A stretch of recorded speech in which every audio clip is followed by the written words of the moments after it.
Welcome to the Tech Egg. Don't get scrambled. Enjoy the video. You begin by making the phone ready. Plug in or ensure battery is at least 50% because updates pause on low power. Next, backup. Use iCloud or a Mac/PC via Finder or iTunes so you can restore if needed.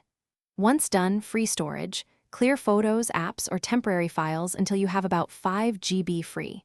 When those essentials are handled, go to Settings to start checking for the update. This gets you into the actual process. You now download and install. Open Settings, tap General, then Software Update. If one appears, choose Download.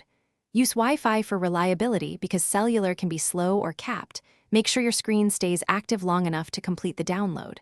Once downloaded, tap Install, accept the terms, and the iPhone will verify and prepare the update. During install, your device restarts. Don't force power off.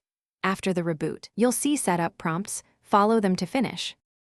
Finish by completing the on-screen setup. Sign into your Apple ID, enable recommended features, and review privacy prompts. Then confirm your apps are updated and functioning. Update any App Store apps as needed. If the update fails or the phone is stuck, make sure you have a backup, then try again. Use recovery mode and connect to a Mac or PC to reinstall iOS. If that fails, contact Apple support. Keep calm, because recovery methods typically restore the device without data loss.